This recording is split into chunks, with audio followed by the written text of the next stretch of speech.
نحمده ونصلي ونسلم على سيدنا ومولانا محمد رسوله النبي الأمين المكين الحنين الكريم الرؤوف الرحيم. أما بعد، فأعوذ بالله من الشيطان الرجيم. بسم الله الرحمن الرحيم.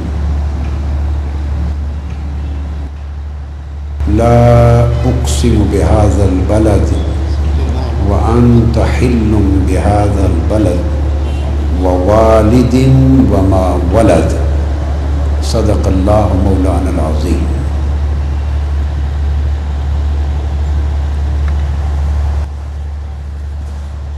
محترم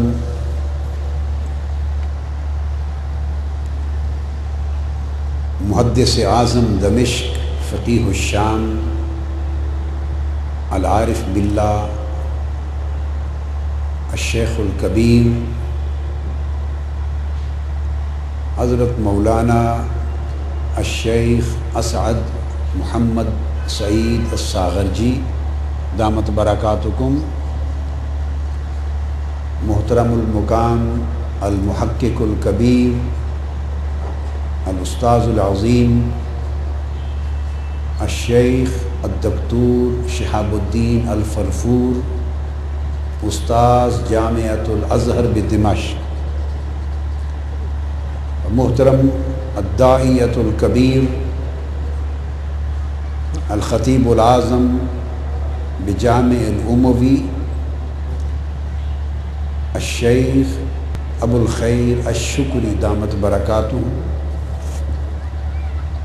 محترم المقام حضرت علامہ مولانا مظہر اللہ خان صاحب وجیہی، خطیب اعظم رامپور انڈیا،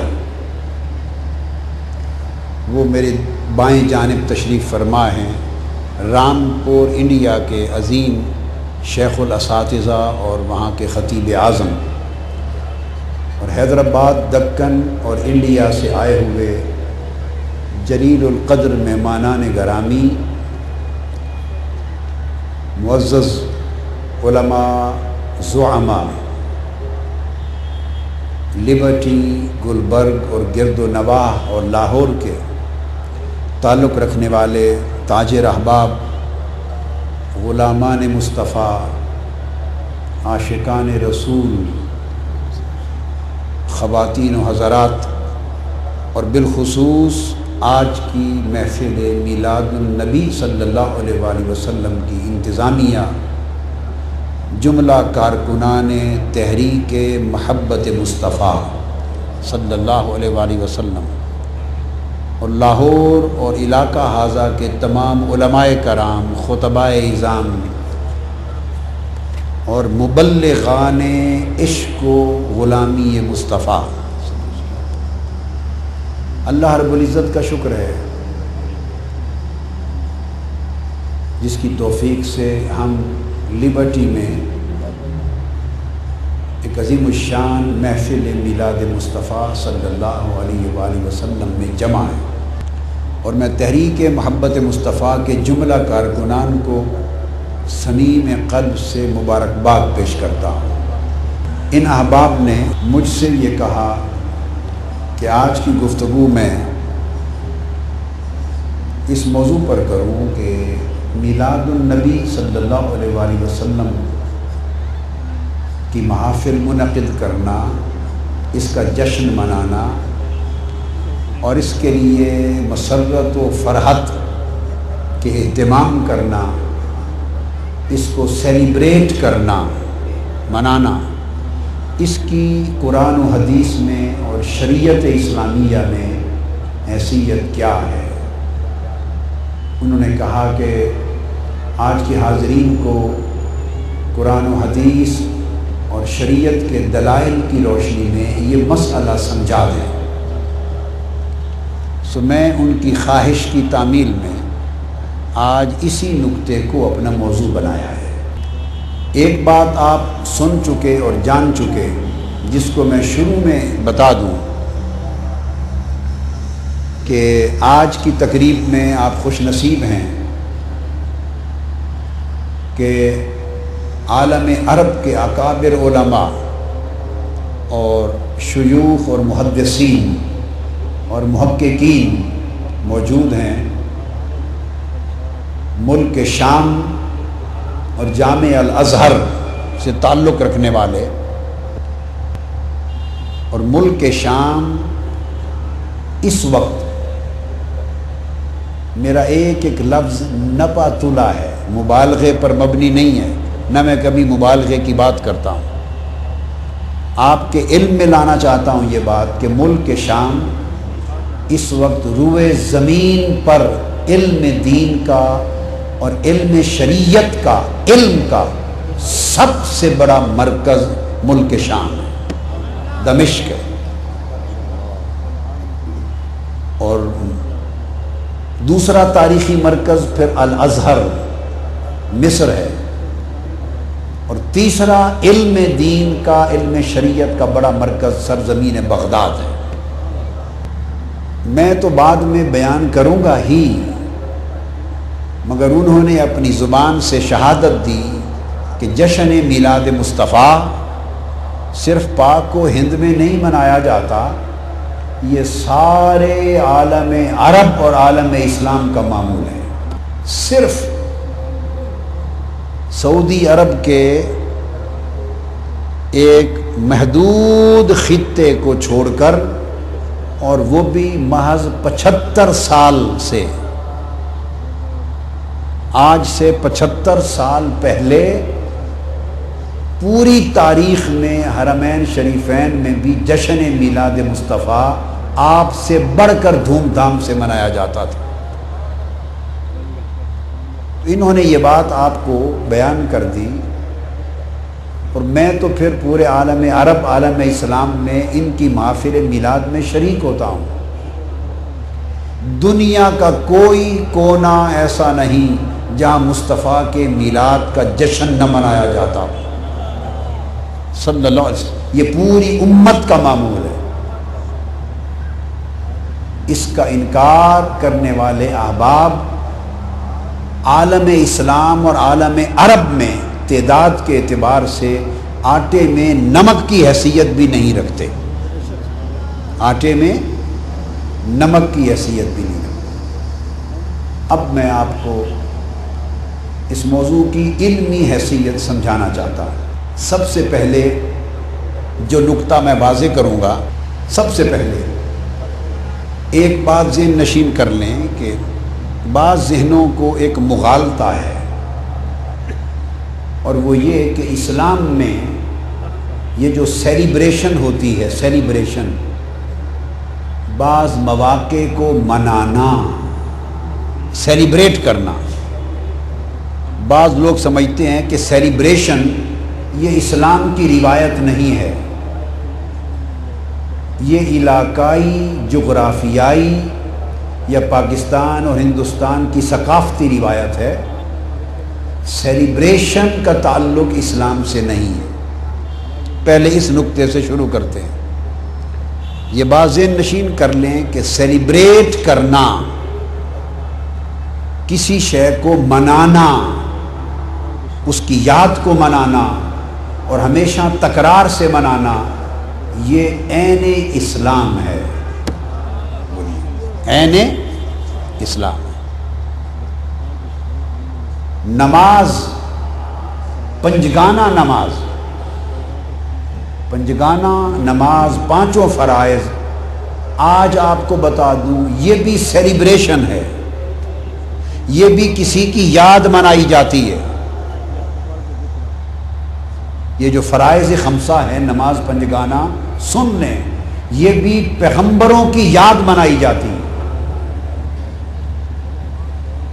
کتب احادیث میں اور کتب سیر میں آیا ہے، امام جلال الدین سیوطی نے الخصائص الکبریٰ میں روایت کی، اور امام طحاوی نے شرح معانی الآثار میں روایت کیا، اور دیگر بہت ساری کتب میں، حدیث کی کتابوں میں اور سیرت کی کتابوں میں ہے کہ نماز فجر یہ حضرت آدم علیہ السلام کی یاد منائی جاتی ہے کہ حضرت آدم علیہ السلام کی توبہ جب قبول ہوئی تو فجر کا وقت تھا، اور آپ نے قبول توبہ پر 2 رکعت نماز شکرانہ ادا کی۔ اس 2 رکعت شکرانے کی یاد منانا نماز فجر کے 2 فرض بن گئے۔ تو نماز فجر سیلیبریشن ہے حضرت آدم کی قبول توبہ کی۔ نماز ظہر سیدنا ابراہیم علیہ السلام کی سیلیبریشن ہے۔ کتب حدیث میں آتا ہے کہ حضرت اسحاق علیہ السلام ان کی دعا کے نتیجے میں انہیں جب عطا ہوئے، ولادت ہوئی تو ظہر کا وقت تھا۔ آپ نے ان کی ولادت پر شکرانے کی 4 رکعتیں نفل پڑھی۔ وہ 4 رکعتیں حضرت ابراہیم کا شکرانہ امت محمدی کے لیے نماز ظہر بن گئی۔ نماز سے بڑی نکتہ سمجھ لیں، اللہ کی عبادت کوئی نہیں۔ بین العبد و بین الکفر ترک الصلاۃ، مومن اور کافر کے درمیان فرق نماز ہے۔ افضل العبادات نماز، علامت ایمان ہے۔ اللہ رب العزت کی عین عبادت نماز، اس نماز کو بھی اس نے اپنے محبوب پیغمبروں کی یادگاریں بنا رکھا ہے۔ ہر نماز کو کسی پیغمبر کے ساتھ منسوب کر رکھا ہے۔ تو ظہر حضرت اسحاق کے میلاد کی یادگار ہے، حضرت اسحاق کی ولادت کی شکرانے کی یادگار ہے۔ پھر نماز عصر، حضرت عزیر علیہ السلام 100 سال کی وفات کے بعد دوبارہ زندہ کیے گئے، جس کو قرآن نے کہا کم لبست، قال لبست یوما او بعد یوم۔ 100 سال کے بعد اٹھے، جب انہوں نے دیکھا کہ میں 100 سال کے بعد زندہ ہوا ہوں تو اللہ کے حضور شکرانے کے 4 نفل پڑھے، تو شکرانے کے 4 نفل حضرت عزیر کے امت محمدی کی نماز عصر بن گئی۔ سمجھ آئی ہے بات کی؟ پھر حضرت یعقوب علیہ السلام، اور بعض روایتوں میں حضرت ایوب علیہ السلام طویل زمانے کی علالت اور بیماری کے بعد کمزور ہو گئے تھے، انہوں نے 4 رکعت شکرانے کے نفل پڑھے صحت یابی کے۔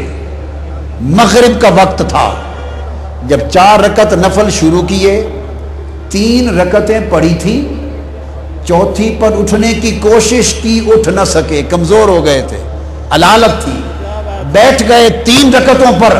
خدا نے کہا کہ 3 رکعتیں امت محمدی کی نماز مغرب بنا دی۔ پھر حضرت یونس علیہ السلام مچھلی کے پیٹ میں رہے، 40 دن کے بعد مچھلی کے پیٹ سے نکلے، 4 رکعت شکرانے کے پڑھے، امت مصطفیٰ کے لیے نماز عشاء بنا دی۔ اب جو پہلا نکتہ میں نے سمجھایا حدیث کی روشنی میں کہ نماز سے بڑھ کر اللہ کی عبادت نہیں، نماز سے بڑھ کر اونچی اللہ کی کوئی عبادت نہیں، تو جو سب سے عرفہ عبادت ہے نماز، جو معراج المؤمنین ہے، جو معراج المؤمنین ہے، اس نے اس نماز کو بھی مجرد یعنی اپنے نبی کی نسبت کے بغیر نماز بھی قبول نہیں کی۔ 5 نمازوں کو کسی نہ کسی نبی کے ساتھ جوڑ رکھا ہے، پیوستہ کر رکھا ہے۔ نماز نبی کے ساتھ جڑی تو مصطفیٰ کی امت کا فرض بن گئی، یہ اس کی عبادت ہے۔ تو یہ نماز پنجگانہ کیا ہے؟ نبیوں کی شکرانوں کی سیلیبریشن، انبیاء کے شکرانوں کی سیلیبریشن۔ ہم سیلیبریٹ کرتے ہیں، ہر روز 5 مرتبہ سیلیبریٹ کرتے ہیں، کن کو؟ نبیوں کو، اور وہ سیلیبریشن ہماری نماز پنجگانہ بن گئی۔ اسی طرح حج کیا ہے؟ حج، مناسک حج سارے کے سارے نبیوں کی یادگاریں ہیں، سب مناسک حج سیلیبریشن ہے۔ میں ابھی پہلا وہ نقطہ سمجھا رہا ہوں کہ ذہن کلیئر ہو جائیں، یہ خیال جہالت ہے کہ اسلام میں سیلیبریشن نہیں، اسلام سارا سیلیبریشن ہے، اسلام سارا سیلیبریشن ہے۔ مناسک حج میں اچھا بھلا لباس ہے، آپ کا شلوار ہے، قمیض ہے، عربی جبے ہیں، قبے ہیں، عمامے ہیں، خوبصورت لباس ہے، شیروانی ہے، یہ طرح طرح کے ملک کے خوبصورت لباس ہیں، مسنون لباس ہیں۔ آپ مسنون، پاک، طیب، طاہر لباس کے ساتھ حج کرنے جاتے ہیں، حکم ہوتا ہے سب لباس اتار دو، سب لباس اتار دو۔ کیا کرو؟ 2 چادریں پہن لو۔ باری تعالیٰ کیوں؟ فرمایا میرے ابراہیم کا لباس 2 چادریں تھا۔ تو حج کا لباس حضرت ابراہیم کے لباس کی سیلیبریشن ہے۔ پھر کعبے کے حرم میں داخل ہو جاؤ اور کہو لبیک اللہم لبیک، تلبیہ۔ تلبیہ کیا ہے؟ احادیث میں آتا ہے اور کل کتب تفسیر میں آتا ہے۔ حضرت عبداللہ ابن عباس رضی اللہ تعالیٰ عنہ روایت کرتے ہیں کہ جب حضرت ابراہیم علیہ السلام اور اسماعیل علیہ السلام نے مل کر کعبہ تعمیر کر لیا، کعبہ کی بنا ہو گئی، تعمیر ہو گئی، تو اللہ نے فرمایا کہ ابراہیم جبل ابو قبیس، اس پہاڑ کی چوٹی پہ کھڑے ہو کر اب لوگوں کو بلاؤ، اذن فی الناس بالحج، لوگوں کو حج کرنے کے لیے آواز دو۔ ابراہیم علیہ السلام نے پہاڑ کی چوٹی پہ کھڑے ہو کر اس وقت، آج سے 4000 سال پہلے، اس وقت آواز دی، لوگوں سے کہا، لوگوں سے، روحوں سے کہا کہ امرکم اللہ ان تحجوا بیتہ، اللہ نے تمہیں حکم دیا ہے کہ آؤ اللہ کے گھر کا حج کرو۔ تو حدیث پاک میں آتا ہے جو لوگ زمین پر زندہ تھے، اطراف و اکناف عالم تک ہر ایک نے حضرت ابراہیم کی آواز سنی۔ جو اپنی ماؤں کے پیٹوں میں تھے، جو اپنی روحیں باپ کی پشتوں میں تھی، اور جو روحیں ابھی مالائے اعلیٰ میں تھی، جس نے آواز سنی وہیں سے کہا لبیک اللہم لبیک۔ ابراہیم کی صدا کا جواب تھا۔ 4000 سال گزر گئے، جب وادی مکہ، حرم مکہ میں آپ قدم رکھتے ہیں، خدا کہتا ہے بے شک بلایا ابراہیم نے 4000 سال پہلے تھا، مگر مجھے جواب پسند ہے، تم ہی وہی بولی بولنے لگ جاؤ، کہو لبیک اللہم لبیک۔ تو یہ تلبیہ کیا ہے؟ سیلیبریشن ہے ابراہیم کی پکار کے جواب کی۔ آج کوئی حج پہ جانے والا سنتا ہے ابراہیم علیہ السلام کی آواز؟ یاد رکھ لیں، یہ اللہ کی پکار کا جواب نہیں ہے، میں مسئلہ سمجھا رہا ہوں۔ لبیک اللہ میں حاضر ہوں، یہ اللہ کی پکار کا جواب نہیں ہے۔ کل حدیث کی کتب اور کل تفاسیر اٹھا کے دیکھیے، میں نے کیا عرض کیا؟ اللہ کی آواز کا یہ جواب نہیں ہے۔ حاکم المستدرک اٹھا کے دیکھیے، بہقی کی السنن الکبریٰ اٹھا کے دیکھیے، بہقی کی شعب الایمان اٹھا کے دیکھیے، امام طبری کی تاریخ طبری دیکھیے، جامع البیان دیکھیے، عبداللہ ابن عباس کے شاگرد تابعی حضرت مجاہد، ان کی تفسیر دیکھیے، امام سیوطی کی الدر المنصور دیکھیے، امام اسقلانی کی فتح الباری دیکھیے، جو کتاب اٹھا کے دیکھیں۔ بتانا چاہتا ہوں لبیک اللہم لبیک اللہ کی کسی ندا کا جواب بولیے نہیں ہے، ابراہیم علیہ السلام کی ندا کا جواب ہے۔ اللہ کی پکار کا آواز نہیں ہے، پھر کہہ رہا ہوں حضرت ابراہیم کی پکار کا جواب ہے، اور وہ پکار آپ نہیں سنتے، جواب دیتے ہیں، تو گویا یہ بھی یادگار ہے۔ پھر اس کے بعد یہی حدیث جو میں نے بیان کی کہ یہ اللہ کی پکار نہیں، ابراہیم علیہ السلام کی پکار کا جواب ہے، یہ مصنف ابن ابی شیبہ میں بھی ہے، امام شوکانی نے بھی اس کو بیان کیا، علامہ آلوسی نے بیان کیا، امام ابن عبد البر نے التمہید میں بیان کیا، امام زیلعی نے اس کو نصب الرایہ میں بیان کیا۔ جو کتاب حدیث کی، سیرت کی، تفسیر کی، فقہ کی جو اٹھا لے، تو یہ ان کی پکار کی سیلیبریشن ہے، ہم جو تلبیہ کرتے ہیں۔ پھر اس کے بعد آپ عرفات میں جمع ہوتے ہیں۔ عرفات کو جمع ہونا زوال سے غروب کے درمیان حج ہے۔ حج کے لیے نہ کوئی نفل ہے، نہ کوئی خطبہ واجب ہے، نہ نفل ہے، نہ کسی قرآن کی سورت کی تلاوت ہے، نہ ذکر اذکار ہے، نہ خاص دعا ہے، نہ خاص طرز کی عبادت ہے، کچھ نہیں۔ کچھ آتا ہے تو پڑھ لیں، کچھ نہیں آتا تو کچھ نہ پڑھیں۔ گنگے بہرے گنگے بن کر زور سے مغرب کے درمیان میدان عرفات میں پہنچ جائیں، تم حاجی ہو گئے۔ کچھ نہیں کرنا، حج ہو گیا۔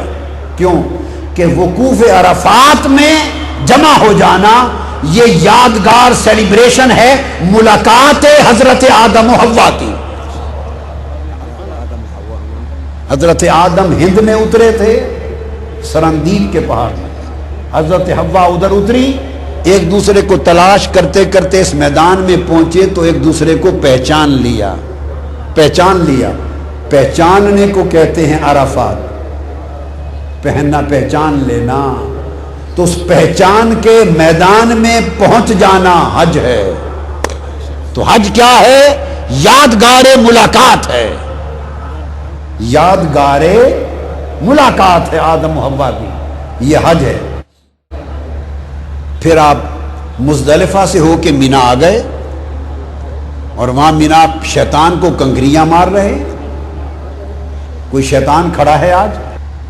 انہوں نے اینٹوں اور پتھر اور کنکریاں اور گارے کا بنا رکھا ہے اور کہتے ہیں شیطان ہے، کنکریاں مارو۔ کبھی آپ نے عقل سے سوچا؟ آپ 3 دن تینوں شیطانوں کو کنکریاں مارتے ہیں، کبھی سوچا؟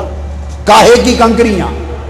بھئی شیطان تو آیا تھا حضرت اسماعیل علیہ السلام کو روکنے، تو آپ نے کنکریاں مار کے اسے بھگایا تھا۔ اب نہ شیطان وہاں، نہ آپ کو روکنے والا، نہ ابراہیم و اسماعیل، نہ بھگانے کے لیے کنکریوں کی ضرورت۔ اب پتھر کے ستون ہیں، انہیں شیطان کا نام دے کے کنکریاں مارے جا رہے ہو۔ عقل کو گھر رکھ کے آئے ہو، عقل و خرد کو گھر رکھ کے آئے ہو، کنکریاں مار رہے ہو۔ کیا؟ اسماعیل کی ایک یاد ہے، ادا کی یاد منا رہے ہیں، ادائے اسماعیل کی یاد منا رہے ہیں۔ پھر ذبح کرتے ہیں، وہ ذبح اسماعیل کی یاد ہے، قربانی کرتے، احرام اتار دیتے ہیں۔ مقصود بات کا بتانا یہ تھا۔ پھر آ کے کعبے کا طواف کرتے ہیں، پہلے بھی بعد میں بھی، اور پھر حجر اسود کو چومتے ہیں، پتھر کو۔ اسلام پتھروں سے جان چھڑانے آیا تھا یا پتھروں کو گلے لگانے آیا تھا؟ بولیے۔ اسلام پتھروں سے جان چھڑانے آیا تھا۔ حرم کعبہ سے سب پتھر چن چن کے نکال دیے تھے، بات سمجھنا، سب پتھر نکال دیے۔ 2 پتھر ہیں، سارے پتھر اٹھا کے پھینک دیے۔ 2 پتھر رب نے اپنے کعبے کے اندر سما دیے۔ وہ کیا ہیں؟ دونوں پتھر کسی سے منسوب ہیں، کسی سے منسوب ہیں۔ ایک پتھر کعبے کی دیوار میں ہے، صحیح بخاری کتاب الحج، صحیح مسلم کتاب الحج، سنن ابن ماجہ کتاب المناسک، نسائی السنن الکبریٰ، امام احمد بن حنبل کی مسند، بہقی کی سنن کبریٰ، کل کتب حدیث میں حجر اسود۔ بولیے، پتھر کو چومنا توحید ہے؟ جی، پتھر کو چومنا نماز ہے؟ پتھر کو چومنا روزہ ہے؟ کیا ہے؟ کعبے میں لگا ہے پتھر، سیدنا فاروق اعظم پہنچے، یہ بخاری شریف میں ہے۔ چومنے لگے، چارہ ہی کوئی نہیں، کوئی بھاگ ہی نہیں سکتا پتھر کو چومے بغیر۔ چومنے سے پہلے کہنے لگے انی اعلم انک حجر لا تضر ولا تنفع ولولا انی رأیت النبی یقبلک ما قبلتک ابدا۔ اے حجر اسود، میں جانتا ہوں کہ تو ایک پتھر ہی تو ہے، نہ میرا نفع تیرے ہاتھ میں ہے نہ میرا نقصان تیرے ہاتھ میں ہے۔ ہم موحد لوگ ہیں، توحید والے، سب پتھروں کو چھوڑ چکے، اور پتھروں کو چھوڑنے کے بعد اے پتھر تمہیں چومتے پھرتے ہیں۔ خدا کی قسم اگر مصطفیٰ کے لب تمہیں نہ لگے ہوتے تو میں تجھے کبھی بوسہ نہ دیتا۔ میں تو اس لیے چومتا ہوں کہ مصطفیٰ کے لب لگے۔ اب ہمیں حکم ہو گیا کہ پتھر چومو، مصطفیٰ کے لب لگے ہیں، چوما ہے۔ اب یہ بات وہ کہہ گئے اور چومتے رہے، مگر یہ بات سمجھ نہ آئی کہ وہ تصور میں حجر اسود کو چوم رہے تھے یا مصطفیٰ کے لبوں کو چوم رہے تھے۔ سب پتھر نکال دیے، ایک پتھر گاڑ دیا کعبے کے سین میں، اس کا نام مقام ابراہیم، اور اس مقام ابراہیم پر ابراہیم علیہ السلام کے قدموں کے نشان لگے ہوئے ہیں، قدموں کے نشان لگے ہیں۔ فرمایا واتخذوا من مقام ابراہیم مصلی، تمہارا طواف ہی قبول نہیں ہے اگر تم 7 چکر لگانے کے بعد 2 نفل مقام ابراہیم پہ نہ پڑھو تو باری تعالیٰ نفل کیسے پڑھیں؟ فرمایا اس طرح سامنے کعبہ ہو اور تمہارے اور کعبے کے درمیان تمہارے سامنے وہ پتھر ہو جہاں میرے ابراہیم کے قدموں کے نشان ہیں۔ لوگوں، تم نبیوں کے قدموں کے نشانوں سے بھاگنے والے، اللہ والوں کے قدموں کے نشان سے بھاگنے والے ہر جگہ سے بھاگ گئے، مگر صحن کعبہ میں پہنچے تو خدا نے پکڑ لیا، کہا میرے پیغمبر کے قدموں کے نشان سامنے رکھو اور نفل پڑھو۔ اور وہ نشان کیا ہیں؟ ایک لطیف بات سمجھیں، وہ نشان ابراہیم علیہ السلام کے قدموں کے وہ میلاد مصطفیٰ کی نشانی ہے۔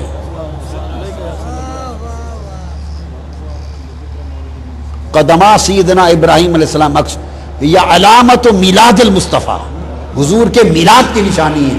آپ کہیں گے وہ کیسے؟ یہ وہ پتھر تھا جس پہ کھڑے ہو کے ابراہیم علیہ السلام نے کعبہ تعمیر کیا، اس پر کھڑے تھے، تعمیر کیا تو پتھر پگھل گیا اور آپ کے قدموں کے نشان ثبت ہو گئے، پتھر کے سینے میں لگ گئے قدموں۔ جب کعبہ بن گیا ابراہیم علیہ السلام اسی پتھر پہ کھڑے تھے، اسی پتھر پہ کھڑے تھے۔ اب عرض کیا باری تعالیٰ میں نے تیرا گھر بنا دیا، اب اجازت ہو تو تجھ سے مزدوری مانگ لیں، مزدوری اجرت مانگ لیں۔ نحن نسأل اجرا منک لہذا البناء۔ اللہ نے فرمایا مانگ لو، کیا مانگتے ہو؟ ابراہیم علیہ السلام نے عرض کیا باری تعالیٰ وَاجْعَلْنَا أُمَّةً مُسْلِمَةً لَكَ وَارِنَا مَنَاسِكَنَا، یہ مانگ کر پھر فرمایا وَابْعَثْ فِيهِمْ رَسُولًا مِّنْهُمْ، میرے مولا مزدوری اتنی دے اس کعبے کی تعمیر کی کہ وہ امت جس میں نبی آخر الزمان آنے والا ہے وہ امت ہماری اولاد سے ہو، اور اتنی مزدوری دے دے کہ مجھے مصطفیٰ کا دادا بنا دے، مجھے مصطفیٰ کا باپ بنا دے۔ اجعلنی جد محمد المصطفیٰ ہذہ اجرتم وابعث فیہم رسولا، یعنی واجعل فیہم رسولا ای واجعل فی ذریتنا محمدا نبیا آخر الزمان، حضور کو ہماری اولاد میں پیدا کر۔ کیا مطلب؟ مجھے محمد کا بولو دادا بنا دے، کیونکہ قیامت کے دن ہر کسی کو نسبت سے پکارا جائے گا، جب میری باری آئے ابراہیم تو مجھے مصطفیٰ کا دادا کر کے پکارا جائے۔ قرآن میں ہے اذ یرفع ابراہیم القواعد من البیت و اسماعیل ربنا تقبل منا انک انت السمیع العلیم ربنا واجعلنا مسلمین لک ومن ذریتنا امة مسلمة لک من ذریتنا وَابْعَثْ فِيهِمْ رَسُولًا مِّنْهُمْ يَتْلُو عَلَيْهِمْ آیَاتِكَ، میری نسل میں مصطفیٰ بھیج تاکہ میں مصطفیٰ کا دادا بنوں۔ تو انہوں نے اس پتھر پہ کھڑے ہو کر ولادت کے مصطفیٰ کی دعا کی تھی۔ یہ ہے نکتہ، هذه النکتہ، هو دعا لولادت المصطفیٰ فی ذریتہ اذا کان قائما علی نفس الحجر، مقام ابراہیم۔ حضور کے میلاد کی دعا کی تھی کہ میری اولاد میں حضور کی ولادت ہو۔ اب اگلی بات غور سے سنیں، اس پتھر کی خصوصیت یہ ہے کہ جہاں کھڑے ہو کر میلاد مصطفیٰ کی دعا کی گئی کہ میری اولاد میں حضور کی ولادت ہو۔ اب یہ بتائیے، ساری زندگی میں ایک ہی پتھر پہ حضرت ابراہیم کے قدم لگے تھے اور کسی پتھر پہ ان کے قدم نہیں لگے تھے؟ وہ تو نبی جس پتھر پہ قدم رکھتا پتھر پگھل جاتا تھا۔ عمر ساری پتھریلی زمینوں میں گزاری، ساری عمر پتھریلی زمینوں پر لاکھوں پتھروں پہ قدم آئے ہوں گے، حضرت ابراہیم کے کسی پتھر پہ قدم محفوظ نہ رہے۔ اس پتھر پہ قدم کیسے محفوظ رکھے گئے؟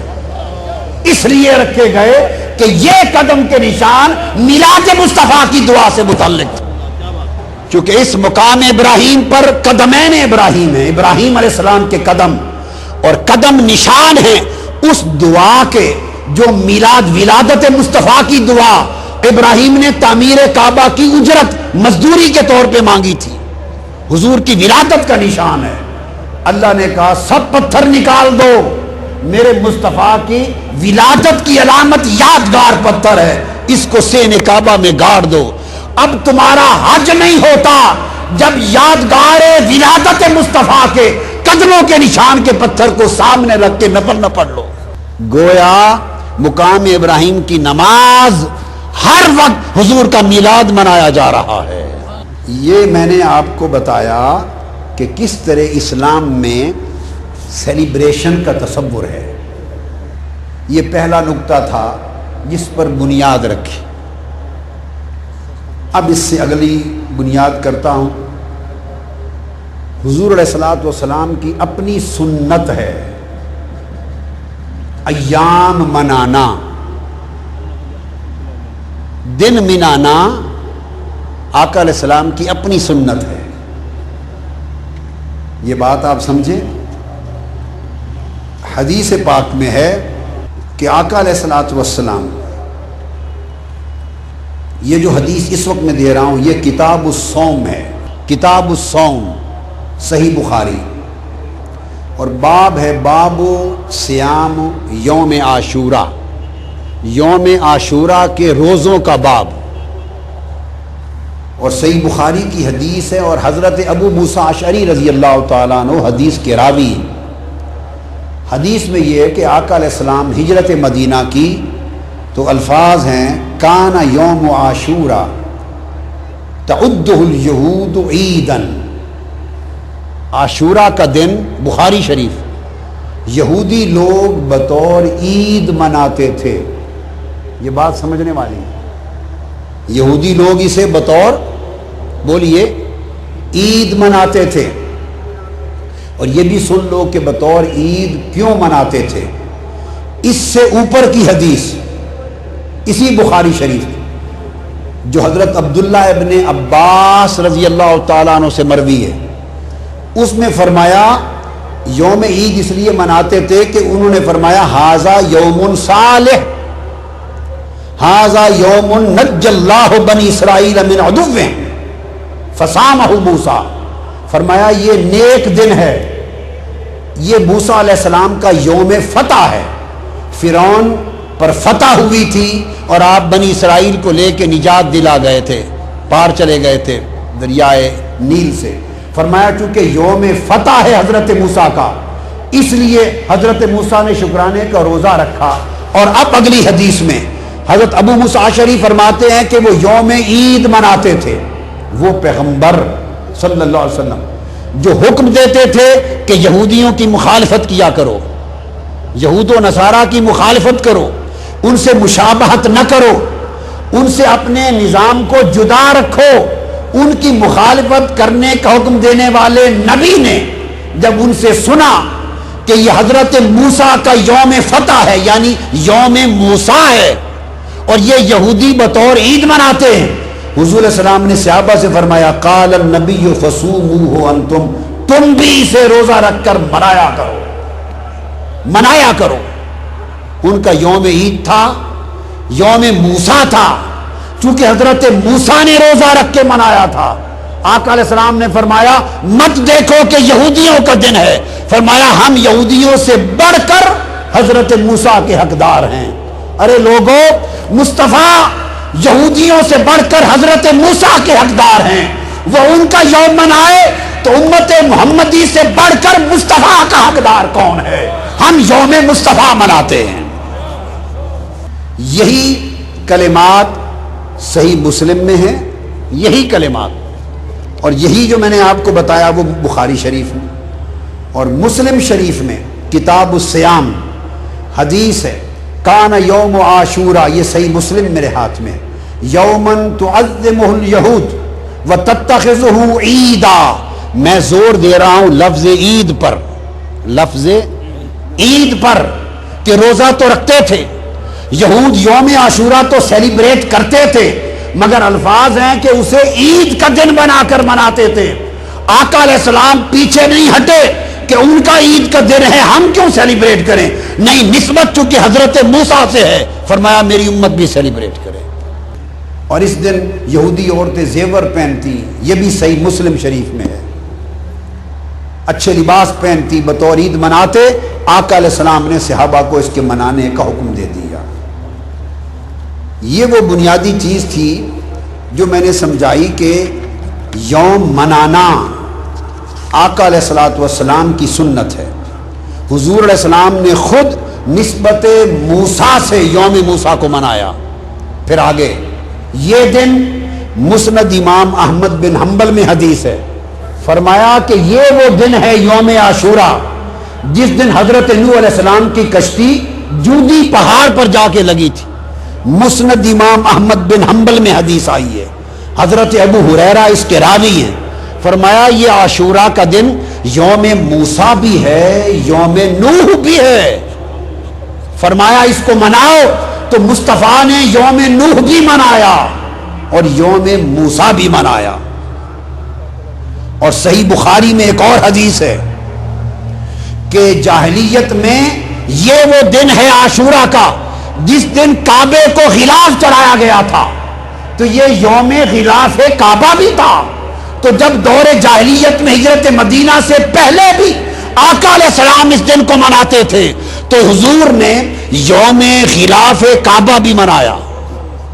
یوم، یہ صحیح بخاری کتاب الحج، کان یومن تستر فیہ الکعبہ، وقال الامام ابن الحجر الاسقلانی کانوا یعظمہ بکسوۃ الکعبہ فی، وہ اس دن کی عزت کرتے تھے کہ یہ کعبے کے خلاف کا دن ہے۔ تو آپ نے دیکھا کہ حضور نے یوم نوح بھی منایا، حضور نے یوم موسیٰ بھی منایا، اور حضور نے یوم غلاف کعبہ بھی منایا۔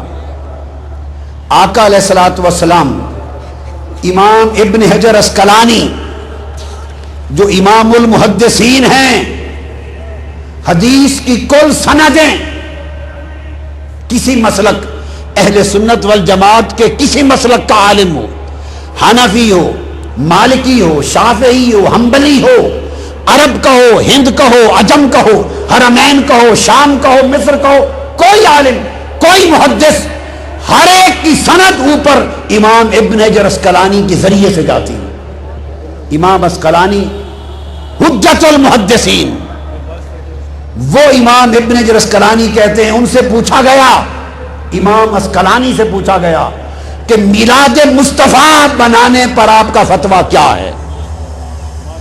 امام جلال الدین سیوطی نے اس کو روایت کی، حسن المقصد فی عمل المولد میں امام سیوطی نے روایت کیا کہ امام ابن حجر اسقلانی سے پوچھا کہ جشن میلاد مصطفیٰ، حضور کا میلاد منانے پر آپ کا فتویٰ اور دلیل کیا ہے؟ فرمایا حضور کا میلاد منانا ابن حجر اسقلانی نے اس حدیث اور سنت رسول سے ثابت ہے، اسقلانی فرماتے ہیں کہ جب حضور نے خود مدینہ پہنچ کر یوم موسیٰ منایا تھا، تو جب وہ یوم موسیٰ منا رہے ہیں، ہم یوم ولادت مصطفیٰ کیوں نہ منائیں؟ اب یہ کوئی پاکستانی عالم کا حوالہ نہیں دیا میں نے، کسی ہندوستانی عالم کا حوالہ نہیں دیا، اور آج کا نہیں، میں نے حوالہ دیا امام ابن حجر اسقلانی کا آپ کو۔ اب اس کے بعد اگلی بات جو بڑی قابل توجہ ہے، یہ تو تھی یہ چیز، آگے بخاری شریف میں حدیث ہے کتاب الایمان، اور بخاری ہی میں حدیث وہی کتاب المغازی، اور تیسری بار پھر بخاری کتاب التفسیر القرآن، اور چوتھی بار پھر بخاری میں کتاب الاعتصام، اور صحیح مسلم کتاب التفسیر، اور جامع ترمذی کتاب التفسیر، بار بار امام بخاری اور امام مسلم نے یہ حدیث نقل کی۔ ایک یہودی نے کیا؟ ایک یہودی نے حضرت عمر فاروق سے پوچھا رضی اللہ تعالی عنہ، سیدنا فاروق اعظم سے پوچھا کہ اے عمر، کہ آپ کے قرآن میں ایک آیت ایسی ہے، ایک آیت اگر وہ ہماری تورات میں اترتی، ہماری تورات میں اترتی تو ہم اس دن کو یوم عید کے طور پہ مناتے۔ یہ بخاری میں بھی ہے، مسلم میں بھی ہے، اور میں ترمذی شریف سے پڑھتا ہوں آپ کے لیے، ترمذی شریف میں بھی ہے۔ فرمایا کہ ہم اس دن کو یوم عید کے طور پہ مناتے اگر وہ ہماری تورات میں اترتی، حضرت عمر فاروق سے۔ اور دوسری حدیث ترمذی میں یہ بات حضرت عبداللہ ابن عباس سے کہی، ایک آیت ایسی ہے اگر ہماری کتاب تورات میں اترتی تو ہم اسے یوم عید مناتے، تم تو نہیں مناتے۔ حضرت عمر فاروق نے، اور دوسری روایت حضرت میں عبداللہ ابن عباس نے پوچھا، بتاؤ بھائی وہ کون سی آیت ہے اگر تمہاری تورات میں اترتی تو تم عید کے طور پہ مناتے؟ تو یہودی نے جواب دیا وہ آیت ہے الیوم اکملت لکم دینکم واتممت علیکم نعمتی ورضیت لکم الاسلام دینا۔ یہ جو تکمیل دین کی آیت ہے کہ آج کے دن میں نے تمہارا دین مکمل کر دیا۔ یہودی کہتا ہے عبداللہ ابن عباس اور اے عمر، اگر یہ آیت ہماری کتاب میں آتی اس دن خوشی سے ہم اس کو عید کا دن بناتے۔ اب آگے سنیے، میں براہ راست بخاری بھی ہے، مسلم بھی، اور ترمذی شریف سے براہ راست حدیث پڑھ رہا ہوں۔ جامع ترمذی کتاب تفسیر القرآن، باب 6 من سورۃ المائدہ، قال قرأ ابن عباس اليوم اکملت لکم دینکم واتممت علیکم نعمتی، وعنده یہودی فقال لو انزلت هذه علینا لاتخذنا یومها عیدا، ہم اس کو عید بنا لیتے۔ قال ابن عباس فإنها نزلت في يوم عیدین، فإنها نزلت في يوم عیدین في يوم الجمعہ وفي يوم عرفہ۔ اس نے کہا تم ایک عید مناتے، ہم اس آیت کے اترنے کے دن پہلے ہی 2 عیدیں مناتے ہیں۔ یہ آیت عرفات میں اتری تو یوم عرفات بھی ہماری عید ہے، یہ آیت جمعہ کے دن اتری، جمعہ کا دن بھی مسلمانوں کی عید ہے۔ تو لوگوں، بخاری، مسلم اور ترمذی شریف اور صحابہ کرام بتا رہے ہیں قرآن کی ایک آیت اترے، کیا بولیے؟ قرآن کی ایک آیت الیوم اکملت لکم، دین کس پر اترا؟ بولیے کس پر اترا؟ بولیے اللہ کی نعمت کس پر تمام کی گئی؟ ہمارے لیے دین اسلام کس کے صدقے سے منتخب کیا گیا؟ اور اس نبی پر ایک آیت اتری الیوم اکملت لکم دینکم۔ صحابہ کہتے ہیں خدا کی قسم اس ایک آیت کے زمین پر اترنے کا دن 2 عیدوں کا دن ہے، اور جس دن ساری آیتوں والا رسول آیا، کل قرآن والا رسول آیا، وہ ایک عید میلاد النبی کیا کروڑوں عیدوں کا دن ہے۔ ساری عیدیں مصطفیٰ کی ولادت کی عید پر قربان ہیں۔ حدیث کے لیے سنو، وہ صحیح، حدیث صحیح ہے، اب مجھے پوچھیے، بعض لوگوں کو خیال آتا ہے کہ اسلام میں جی صرف 2 عیدیں ہیں، بعضوں کو یہ خیال ذہن میں کھٹکتا ہے کہ یہ تیسری عید کہاں سے نکال لی۔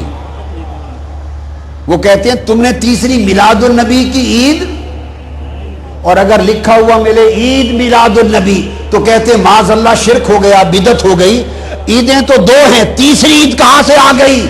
تیسری عید عبداللہ ابن عباس سے آ گئی، تیسری حضرت عمر فاروق سے آ گئی، بخاری مسلم اور ترمذی سے آ گئی۔ فرمایا عید الفطر ایک عید اور عید الاضحیٰ ایک عید۔ اضحیٰ قربانی عرفات میں ہوتی ہے یا مینا میں؟ بولیے کہاں ہوتی ہے؟ بولیے بھائی قربانی کہاں ہوتی ہے؟ عرفات میں یا مینا میں؟ مینا میں، تو وہ عید کا دن ہے۔ فرمایا یہ عرفات میں اتری وہ بھی عید کا دن ہے، اور فرمایا جمعہ کے دن اتری وہ بھی عید کا دن ہے۔ تو ایک عید الفطر ہوئی، ایک عید الاضحیٰ ہوئی، ایک عید عرفہ ہوئی، ایک عید الجمعہ ہوئی۔ 4 عیدیں تو حدیث سے ہو گئیں، اور یہ ساری عیدیں عید ولادت مصطفیٰ کی غلام ہو گئی۔ سال میں 52 جمعے آتے ہیں، کتنے؟ ہر ہفتے ایک جمعہ آتا ہے، اور ہر جمعہ عید ہے، تو شریعت میں 52 عیدیں ہیں جمعہ کی۔ تو جمعہ کے عید ہونے پر ہمارے ذہن میں کبھی ہیجان نہیں آتا، اور میلاد مصطفیٰ کے عید ہونے پر ہیجان آتا ہے۔ نادانوں کچھ تو سوچا کرو، اور تم پر میرے آقا کی عنایت نہ سہی، ظالم وہ کلمہ پڑھانے کا بھی احسان گیا، حضور سے اتنے دور ہو گئے، مصطفیٰ سے اتنے بیگانہ ہو گئے کہ جمعہ بھی تمہیں عید پسند ہو، عرفہ کی عید بھی پسند ہو، ساری عیدیں پسند ہو، مگر ولادت مصطفیٰ آئے تو عید کی بجبی ہو جائے۔ اب آئیے جمعہ کیوں عید بنا، آگے چلتے ہیں۔ جمعہ بولیے کیوں عید بنا؟ حدیث سے پوچھتے ہیں کہ جمعہ کا دن عید کیوں بنا۔ آئیے آقا علیہ السلام نے فرمایا، حدیث ہے سنن ابن ماجہ صحاح ستہ کی حدیث، کتاب و اقامت الصلاۃ، طبرانی المعجم الاوسط، امام احمد بن حنبل کی المسند، ابن خزیمہ کی الصحیح، امام حاکم کی المستدرک، کل کتب حدیث میں، اور صحاح ستہ ابن ماجہ۔ بتا رہا ہوں کہ جمعہ عید کیوں بنا، یاد رکھ لیں یہ نکتہ زندگی بھر کے لیے۔ جمعہ عید کیوں بنا؟ آقا علیہ السلام نے فرمایا، حدیث پاک ہے سنیں، حضرت عبداللہ ابن عباس رضی اللہ تعالیٰ عنہ ہوا یروی، ابن عباس روایت کرتے عبداللہ ابن عباس، حضور علیہ السلام نے فرمایا ان ھذا ای یوم الجمعہ، یہ دن ھذا یوم عید جعلہ اللہ للمسلمین، اللہ نے اس دن کو عید کا دن بنایا ہے مسلمانوں کے لیے۔ فمن جاء الی الجمعہ فلیغتسل، اس دن غسل کر کے آیا کرو، نئے کپڑے پہنا کرو، خوشبو لگایا کرو۔ میں 3 باتیں بتاؤں گا، یہ پہلا نکتہ، جمعہ عید کا دن ہے، غسل کیا کرو، نئے کپڑے پہنا کرو، خوشبو لگایا کرو، مسواک کیا کرو، چمک دمک سے آیا کرو۔ کیوں؟ جمعہ عید کا دن ہے۔ ایک حدیث آگے، یا رسول اللہ پھر اور کیا کریں؟ یہ بات غور سے سنیں، یا رسول اللہ پھر اور کیا کریں؟ اور کیا کریں؟ دوسری حدیث سنن ابی داؤد کتاب الصلاۃ باب فضل یوم الجمعہ، اور سنن نسائی کتاب الجمعہ، اور ابن ماجہ کتاب و اقامت الصلاۃ۔ حضرت اوس بن اوس روایت کرتے ہیں رضی اللہ تعالی عنہ، پہلی بتایا حضور نے فرمایا جمعہ عید کا دن ہے، اللہ نے بنایا ہے۔ اب یہ تیسری عید ثابت ہو گئی یا نہیں؟ بولیے، تو 2 کہاں گئی پھر؟ تو اسلام میں صرف 2 عیدیں ہیں، وہ صرف 2 کہاں گئی؟ اللہ نے فرمایا جمعہ عید کا دن بنایا ہے، 52 عیدیں جمعہ کی سال میں اور ایڈ ہو گئیں، 2 کی شرط ختم ہو گئی۔ وہ عید شرعی ہے، واجب ہے، یہ عید فرحت ہے، عید محبت ہے۔ اور بتا رہا ہوں کہ پھر آقا اور کیا کریں، فرمایا اکثروا علی من الصلاۃ، جمعہ کے دن مجھ پر کثرت سے درود و سلام پڑھا کرو، عید کا دن ہے، فرمایا جمعہ عید کا دن ہے، نہایا دھویا کرو، نئے کپڑے پہنا کرو اور کثرت سے مجھ پر درود و سلام پڑھا کرو۔ دو باتیں آ گئیں، یا رسول اللہ یہ بات بھی سمجھ میں آ گئی، یا رسول اللہ یہ بات بھی سمجھ میں کہ جمعہ عید ہے، یوم عید ہے، جمعہ کو غسل کریں، جمعہ کو کثرت کے دن درود و سلام پڑھیں، فہمنا، سمجھ آ گئی، مگر لما نفعل ھذا، لماذا، کیوں کریں، یہ عید کا دن کیوں بنا، درود و سلام کیوں پڑھا جائے؟ آقا نے فرمایا ان من افضل ایامکم یوم الجمعہ، سب سے افضل دنوں میں یوم جمعہ ہے، کیوں؟ فی خلق آدم، یہ حضرت آدم کے میلاد کا دن ہے، یہ حضرت آدم کے میلاد کا دن ہے، چونکہ پہلے نبی ہیں۔ میلاد اس لیے پیدائش کا دن، ماں باپ تو نہیں تھے تو ولادت ماں باپ کے طریق پہ نہیں، پیدائش تھی، پیدائش، خلقت، تخلیق، اس تخلیق کو استعارتاً سمجھانے کے لیے مولد میلاد کہہ رہا ہوں۔ چونکہ جمعہ پیدائش آدم کا دن ہے، میلاد آدم کا دن ہے، تو قیامت تک امت کے لیے میلاد آدم کے دن یوم جمعہ کو یوم عید بنا دیا۔ ارے لوگو، جس دن حضرت آدم کی ولادت ہو وہ یوم عید بن جائے، اور جس دن مصطفیٰ کا میلاد ہو، جن کے صدقے خود آدم کی توبہ قبول ہوئی اور جن کے درود کے صدقے ان کا نکاح ہوا، اس نکاح سے آپ اور ہم حلالی پیدا ہوئے، ہم پیدا ہوئے، ہم جو حلالی اولاد بنے حضرت آدم کی، اس کی وجہ بھی درود و سلام مصطفیٰ ہے۔ حضور پر درود و سلام نے ہمیں ان کی نسل بنا دیا، تو وہ عید کا دن ہے۔ نسائی شریف، سیاستہ کی کتاب سنن نسائی، کتاب الصلاۃ، طبرانی میں امام ابن کثیر نے بھی روایت کیا، حضور علیہ السلام، حدیث ہے، فرمایا کہ معراج کی رات براق پہ سوار ہو کر بیت المقدس پہنچے، القدس، جب وہاں پہنچے تو جبرائیل امین نے عرض کیا یا رسول اللہ یہ خاص جگہ ہے، ذرا نیچے تشریف لائیے۔ آقا علیہ السلام براق سے اتر آئے، حدیث پاک ہے، حضور نے فرمایا جب براق سے میں اتر آیا فنزلت فصلیت، نیچے اتر آیا، پھر میں نے 2 نفل پڑھے، نماز پڑھی، جب 2 نفل پڑھ کے فارغ ہوا تو جبرائیل امین نے پوچھا اتدری این صلیت؟ صلیت ببیت لحم حیث ولد عیسیٰ، یا رسول اللہ آپ نے بیت لحم پہ نفل پڑھے ہیں اور یہ مکان میلاد عیسیٰ علیہ السلام ہے۔ جبرائیل امین نے بتایا یہ میلاد عیسیٰ کا گھر ہے، یا ان کی ولادت ہوئی تھی۔ ایک سوال ذہن میں آ سکتا ہے کہ عیسیٰ علیہ السلام سے درجہ تو حضور کا بلند ہے، حضور امام الانبیاء ہیں، تو امام الانبیاء ہو کر حضرت عیسیٰ کی جائے میلاد کی زیارت کو کیوں گئے اور وہاں 2 نفل کیوں پڑھے؟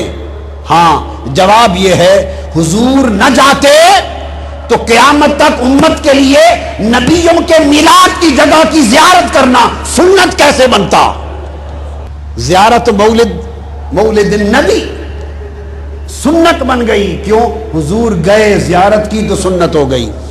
بالکل اسی طرح جیسے درجہ حضرت زکریا کا اونچا ہے یا حضرت مریم کا، پوچھئے کس کا درجہ اونچا ہے؟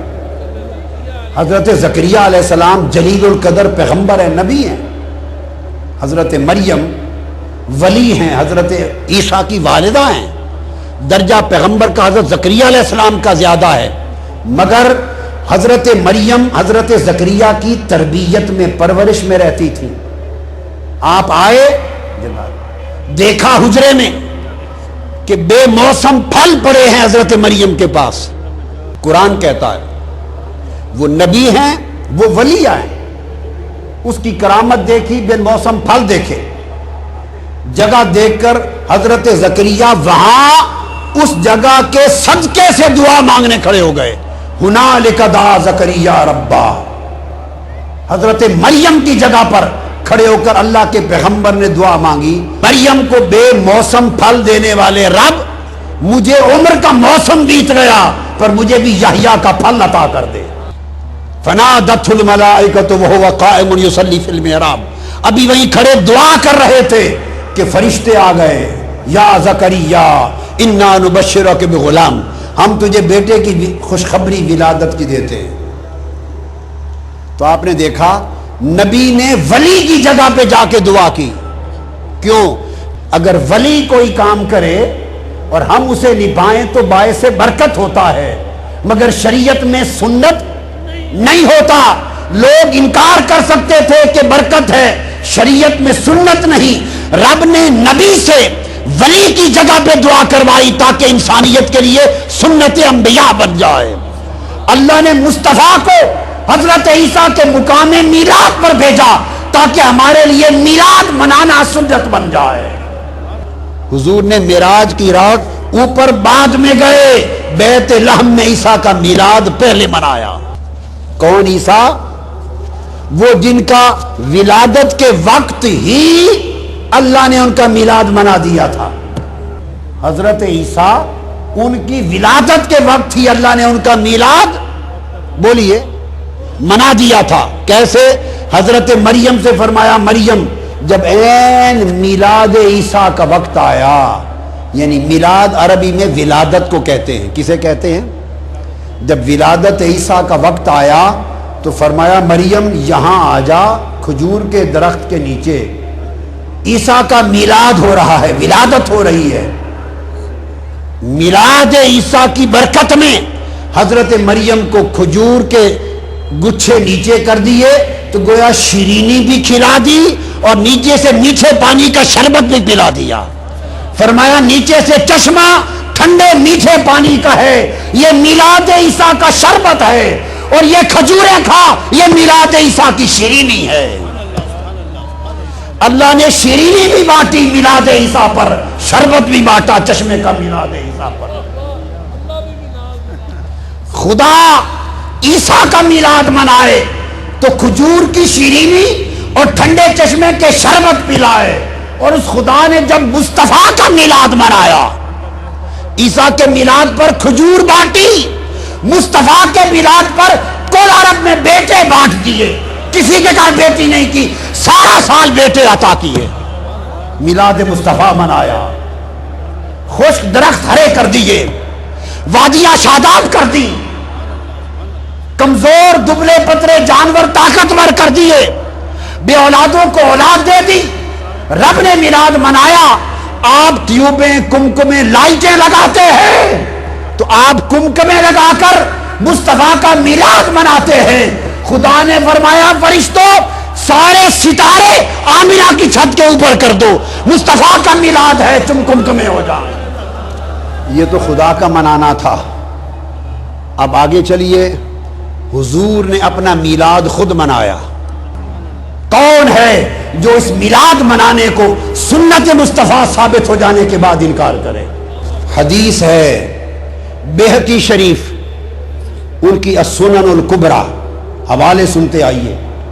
امام عسقلانی فتح الباری میں، امام عسقلانی تہذیب التہذیب میں، امام عسقلانی تلخیص الحبیر میں، امام مزی تہذیب الکمال میں، تہذیب الاسماء میں، ان تمام کتب میں، امام سیوطی الحاوی للفتاوی میں، امام ذہبی میزان الاعتدال میں، طبرانی المعجم الاوسط میں، مقدسی الاحادیث المختارہ میں، کل کتب میں حدیث ہے کہ حضور علیہ الصلوۃ والسلام نے اعلان نبوت کے بعد بکرے ذبح کیے اپنی ولادت کی خوشی میں، اور صحابہ کو اکٹھا کر کے لنگر اپنے میلاد کا کھلایا. حدیث کے لفظ ہیں ان النبی صلی اللہ علیہ وسلم اقا ان نفسہ بعد النبوہ. بیہقی سنن کبریٰ میں اور مسند بزار میں بھی ہے. اور مجمع الزوائد میں امام حیثمی نے بھی روایت کیا، حضور نے بکرے ذبح کیے اور جمع کر کے کل صحابہ کو لنگر میلاد کھلایا۔ بعض علماء نے کہا کہ یہ میلاد کے بکرے نہیں حضور نے کیے تھے، عقیقہ کے تھے۔ بعض یہ سمجھتے ہیں کہ یہ میلاد کا نہیں تھا، یہ بکرے ذبح کر کے جو لنگر کھلایا تھا یہ عقیقہ تھا۔ یہ اگر عقیقہ تھا اور میلاد نہیں تھا، عقیقہ وفات پہ ہوتا ہے یا ولادت پہ ہوتا ہے؟ عقیقہ کس خوشی میں ہے؟ موت کی وفات پر ہوتا ہے یا ولادت پر ہوتا ہے؟ ارے کوئی میلاد کا مانے یا عقیقہ مانے، عقیقہ تو میلاد کی خوشی کا کھانا ہے، ولیمہ شادی کی خوشی کا کھانا، عقیقہ ولادت کی خوشی کا کھانا۔ بعض یہ سمجھتے ہیں کہ یہ میلاد کا نہیں تھا، یہ بکرے ذبح کر کے جو لنگر کھلایا تھا یہ عقیقہ تھا۔ یہ اگر عقیقہ تھا اور میلاد نہیں تھا، عقیقہ وفات پہ ہوتا ہے یا ولادت پہ ہوتا ہے؟ عقیقہ کس خوشی میں ہے؟ موت کی وفات پر ہوتا ہے یا ولادت پر ہوتا ہے؟ ارے کوئی میلاد کا مانے یا عقیقہ مانے، عقیقہ تو میلاد کی خوشی کا کھانا ہے، ولیمہ شادی کی خوشی کا کھانا، عقیقہ ولادت کی خوشی کا کھانا۔ اب ہوا کیا؟ عقیقہ آپ کا 7ویں دن آپ کی ولادت کے بعد حضرت عبد المطلب آپ کے دادا نے کر دیا تھا۔ زاد المعاد، زاد المعاد امام ابن القیم روایت کرتے ہیں، علامہ ابن تیمیہ کے شاگرد، امام حلبی سیرت حلبیہ میں روایت کرتے ہیں کل کتب میں کہ حضرت عبد المطلب آپ کے دادا نے ولادت کے 7ویں دن عقیقہ کر دیا تھا۔ ابو داؤد شریف، سنن ابی داؤد اٹھائیے، سنن ترمذی، ہر کتاب حدیث کی، عقیقہ صرف 7ویں دن ہوتا ہے ولادت کے۔ اور حدیث میں حضور علیہ السلام نے فرمایا اگر 7ویں دن توفیق نہ ہوئی تو 14ویں دن 14، اگر 14ویں دن توفیق نہ ہوئی 21ویں دن 21۔ بس یہ عقیقے کے دن مقرر ہیں۔ حضور کا عقیقہ 7ویں دن ہو گیا صلی اللہ علیہ وسلم۔ سوال یہ ہے 7 دن بھی گزر گئے، 14 دن بھی، 21 دن بھی، تو 40 سال کے بعد بعد النبوہ، اعلان نبوت کے بعد ابھی عقیقہ کرنا تھا؟ استغفر اللہ العظیم۔ اگر ذہن میں یہ خیال آئے کہ اس لیے عقیقہ کیا کہ جب آپ کا عقیقہ کیا گیا تو وہ دور جاہلیت تھا، قبل البعثہ، قبل البعثہ، تو آپ نے چاہا ہوگا کہ میں اپنی نبوت کے بعد اپنی شریعت میں پھر دہراؤں، اعادہ کروں۔ ایک خیال ہے، اس کا جواب دیتا ہوں کہ شاید آپ نے فرمایا کہ وہ بعثت سے پہلے دور جاہلیت میں تھا اور میں نبوت کے بعد دہراؤں۔ سنو، اگر دور جاہلیت میں بعثت سے پہلے کا عمل ناجائز ہو گیا اور دہرانا پڑا تو عقیقہ سے پہلے ضروری تھا کہ حضور حضرت خدیجہ الکبریٰ والا نکاح دہراتے، نکاح دہراتے سب سے پہلے۔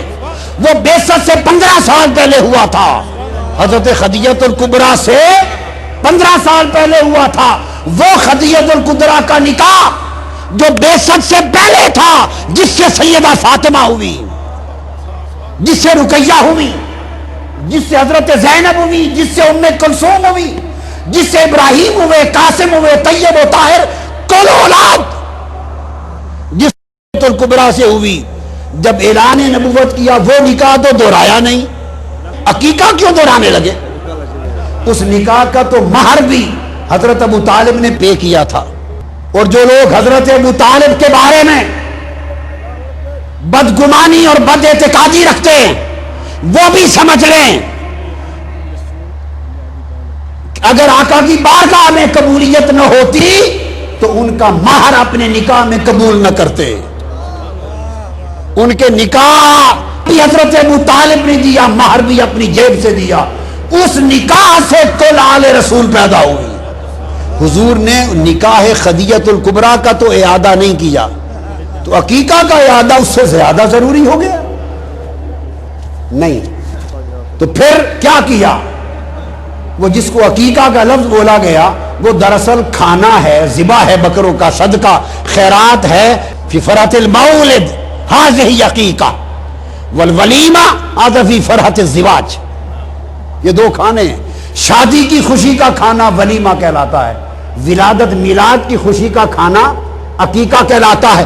تو آقا نے حدیث پاک ہے اعلان نبوت کے بعد کون صحابہ کو جمع کیا اور اپنی شریعت میں، اپنی سنت میں اپنے میلاد کا لنگر کھلا کر قیامت تک میلاد مصطفیٰ منانا سنت بنا دیا. اور پھر اس سنت پر اجر عطا کیا، حضور کے میلاد کی خوشی پر اجر عطا کیا. اجر صحیح بخاری کی حدیث ہے، یہ بخاری شریف میرے سامنے ہے، کتاب النکاح. اس میں آتا ہے واقعہ یہ ہے کہ آقا کی ولادت کے وقت ابو لہب نے اپنی لونڈی سویبہ کو بھیجا کہ جاؤ میرے مرحوم بھائی عبداللہ کے گھر آج اولاد ہونے والی ہے، جا کے دیکھو اور مجھے خبر دو. آقا علیہ السلام کی ولادت ہوئی. سویبہ نے حضور کو ہاتھوں پہ لیا صلی اللہ علیہ وسلم، دوڑی دوڑی آئی اور آ کر ابو لہب کو خوشخبری دی، ابو لہب کو، اور کہا ابو لہب مبارک ہو، اللہ نے تمہارے مرحوم بھائی کے گھر بیٹا محمد پیدا فرما دیا ہے.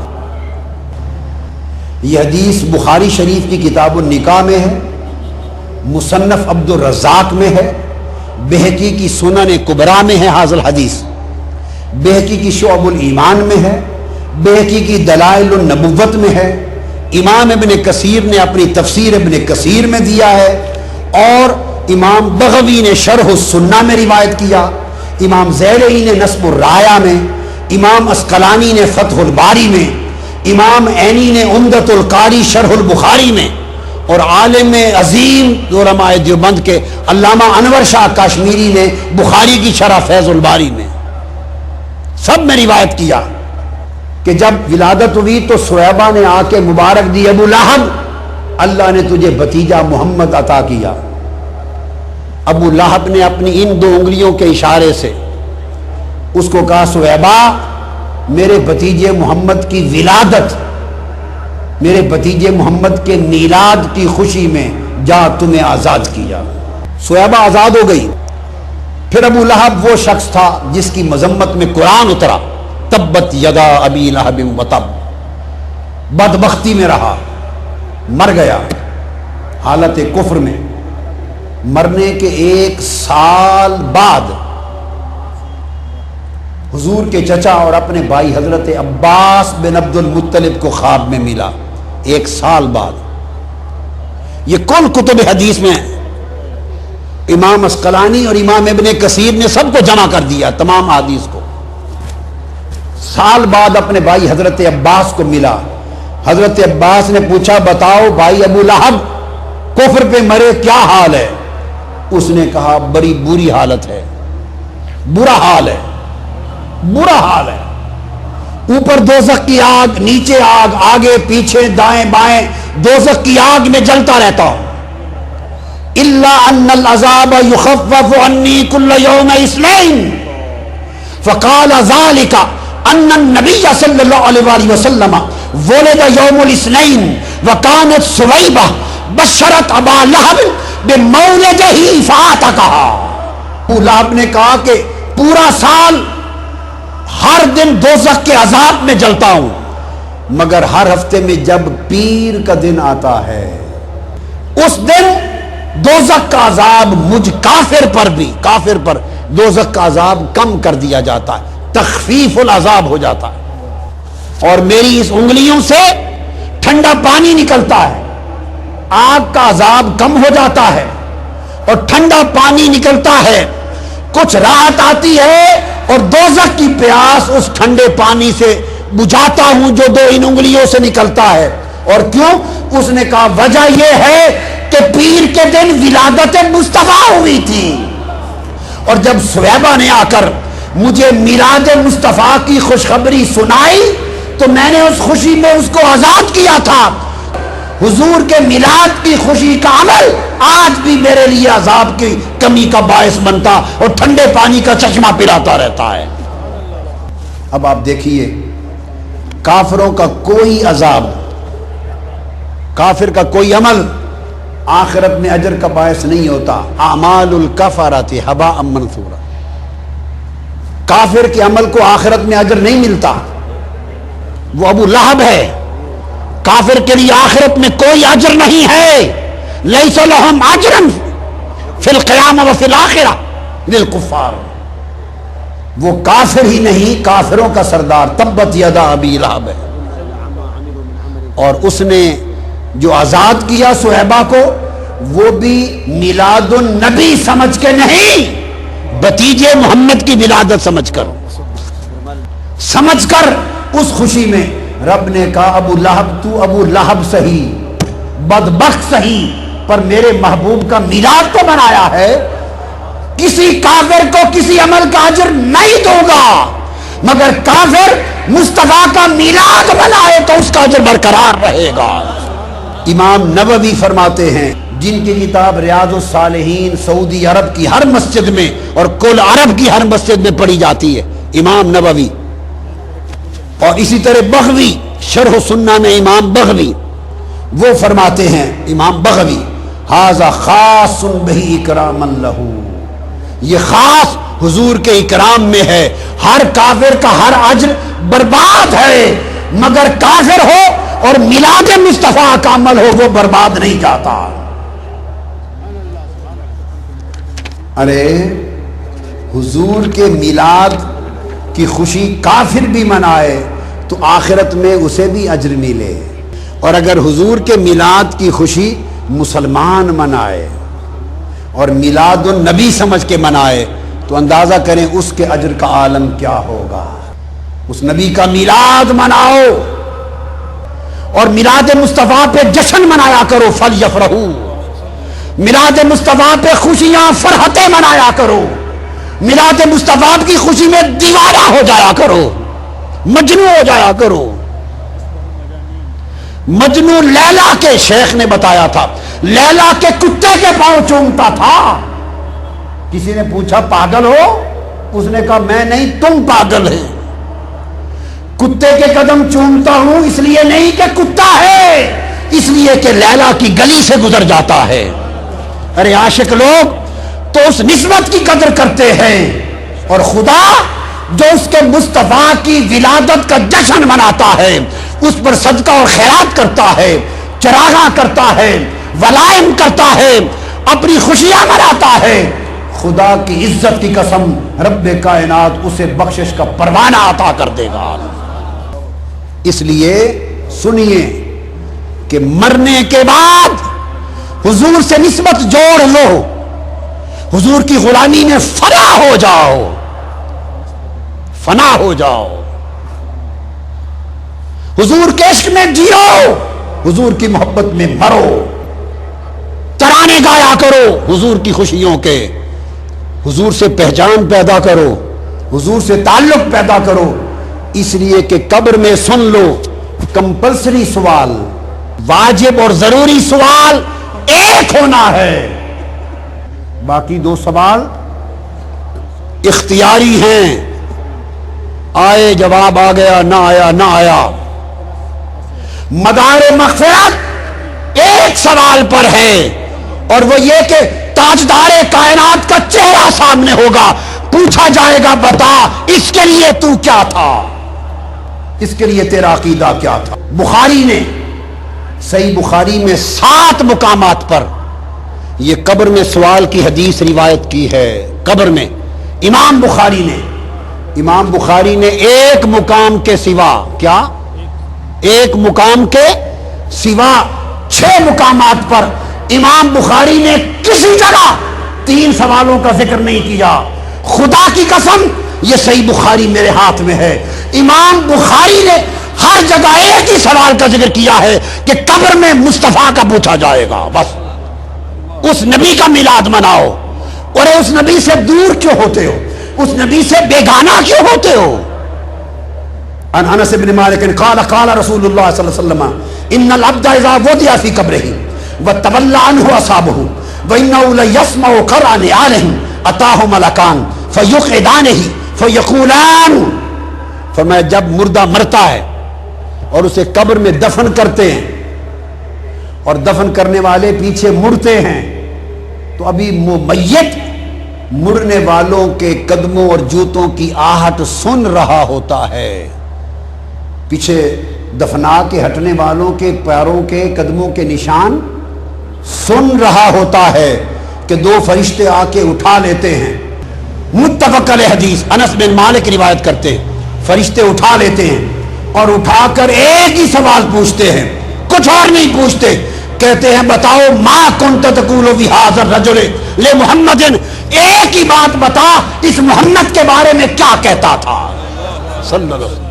فرمایا فاما المؤمن، اگر مومن ہے تو حضور کا کلمہ پڑھ دے گا، پہچان لے گا، اور فرمایا جو ہی حضور کو پہچان لے گا تو حدیث میں فرمایا قد، اس کو دکھایا جاتا ہے فیقال له انظر الى مقعدک من النار قد ابدلک اللہ بہ مقعدا من الجنہ، فرمایا جائے گا دیکھ ادھر دوزخ ادھر جنت کا، اگر تو مصطفیٰ کی پہچان نہ کرتا تو تیرا ٹھکانہ دوزخ تھا، بھلے نمازیں پڑھتا، پھر روزے رکھ، حج کر، مدرسے بنا، تبلیغیں کر، جو چاہے کر، فرمایا اگر مصطفیٰ کو نہ پہچانتا تو تیرا ٹھکانہ دوزخ تھا، یہ مصطفیٰ کی پہچان کا صدقہ ہے کہ تیری دوزخ جنت میں بدل گئی۔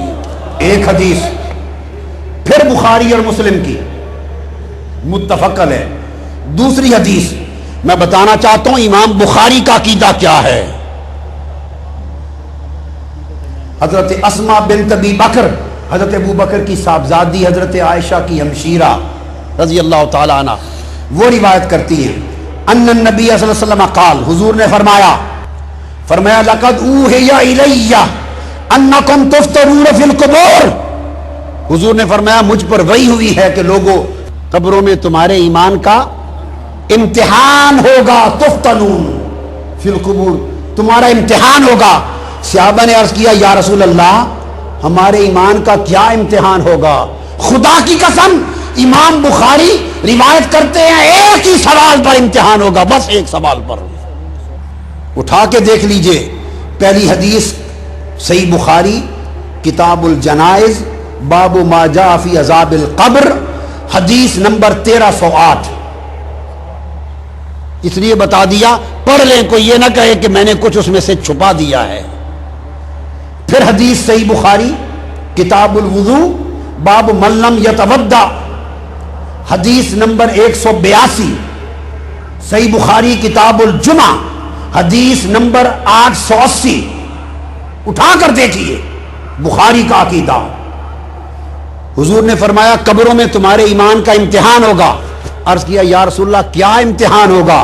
حضور نے فرمایا جب تم قبر میں رکھ دیے جاؤ گے فَيُقَالُ مَا عِلْمُكَ بِهَذَا الرَّجُلِ، تم سے پوچھا جائے گا بتاؤ تمہارا عقیدہ مصطفیٰ کے بارے میں کیا ہے، بس وَمَا كُنْتَ تَقُولُ فِي حَقِّ هَذَا الرَّجُلِ اذا ورد كان يكون على المضارع كنت تقول كانت يقول اذا ورد كان يكون على المضاف الى المضارع يفيد للاستمرار الماضي والاستمرار۔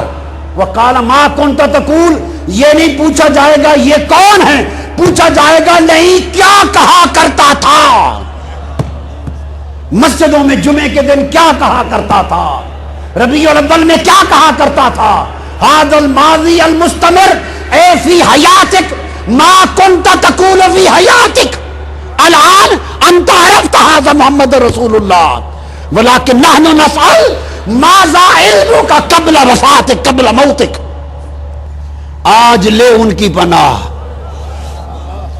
اعلی حضرت نے کہا آج مدد مانگ ان سے، کل نہ مانیں گے قیامت کو اگر مان گیا۔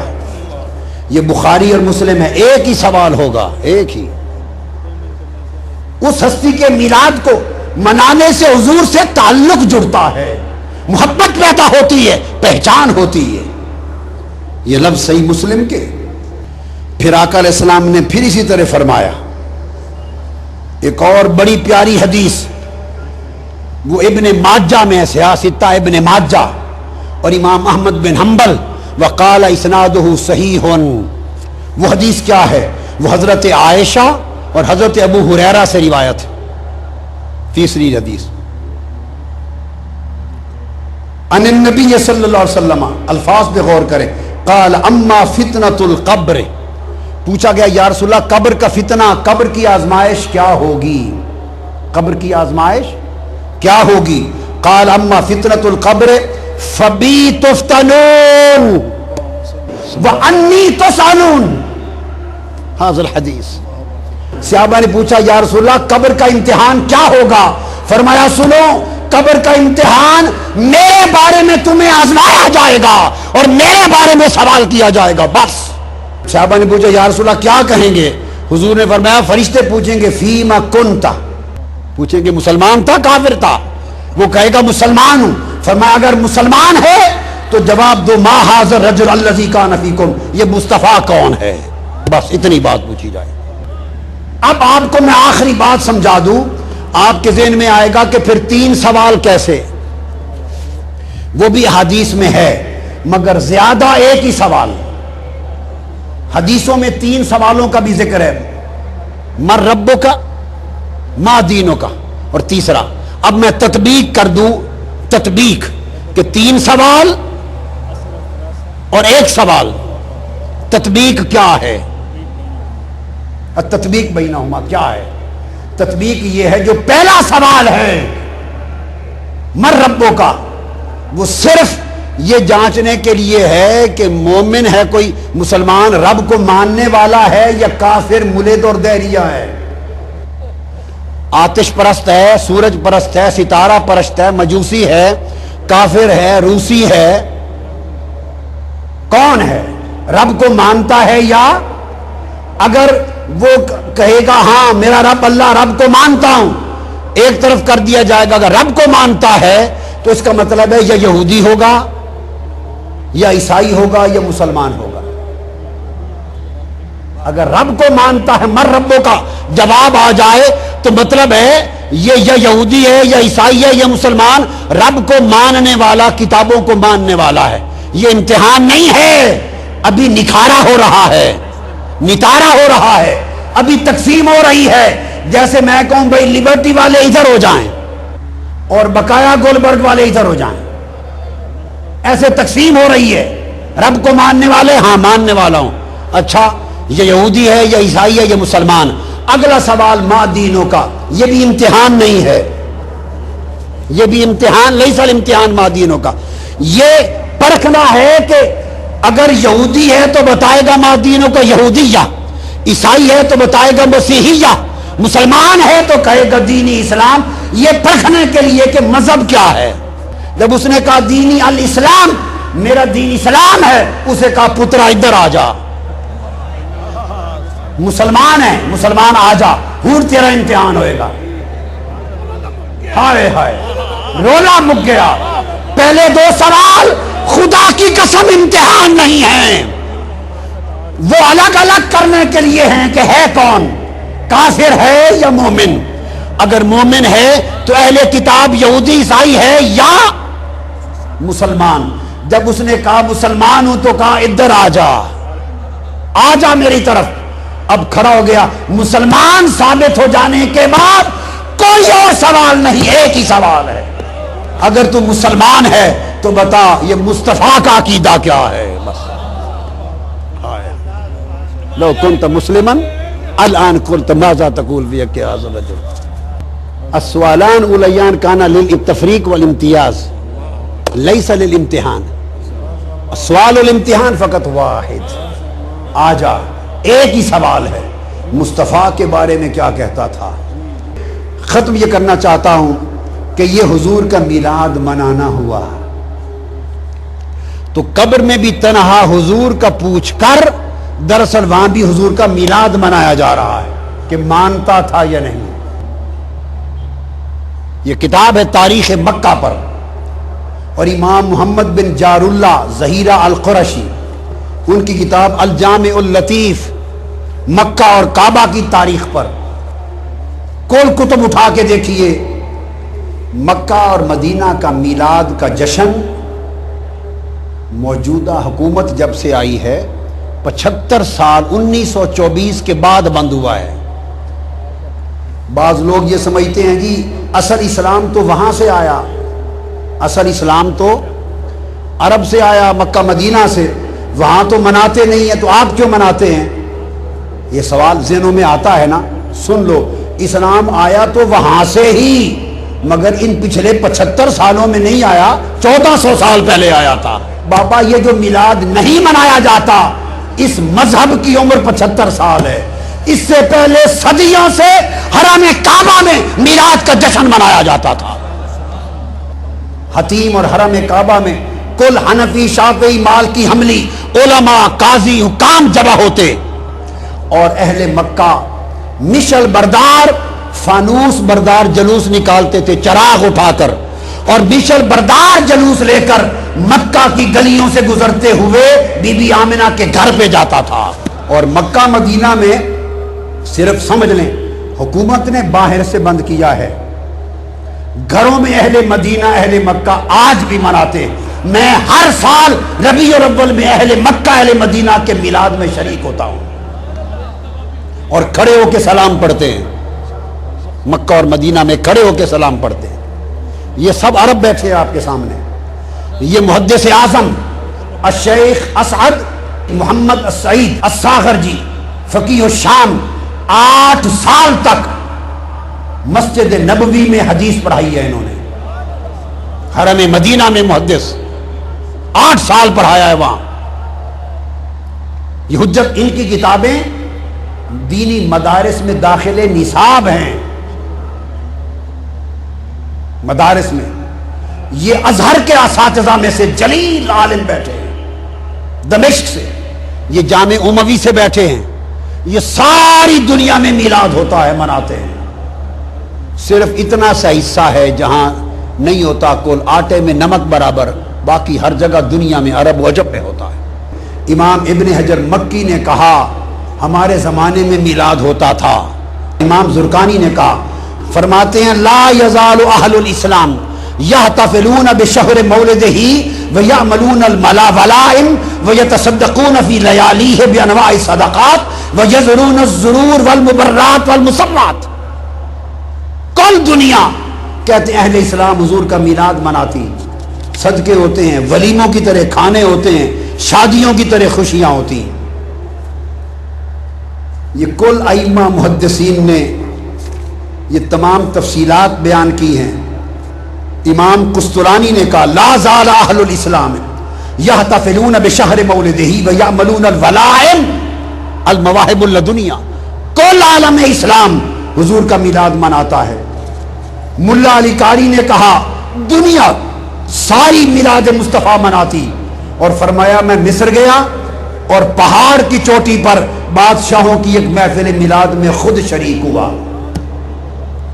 امام ابن کثیر لکھتے ہیں، امام ابن کثیر البدایہ والنہایہ میں، اور علامہ ذہبی سیر اعلام النبلاء میں لکھتے ہیں کہ سلطان صلاح الدین ایوبی جو صلیبی جنگوں کے ہیرو ہیں، ان کا خاندان عظیم الشان میلاد مناتا، اور سلطان صلاح الدین ایوبی کا بہنوئی ان کا شاہ ابو سعید المظفر اتنا بڑا میلاد مناتا کہ 5000 بکرے بھون کے لوگوں کو حضور کے میلاد کی خوشی میں کھلاتے، لاکھ برتن مٹھائی کے، 30,000 تھال، اور زور سے لے کر فجر تک حضور کے میلاد میں نعتیں ہوتی، محفل سما ہوتی، اور ابو سعید مظفر حضور کے میلاد کی خوشی میں وجد و رقص کرتا تھا۔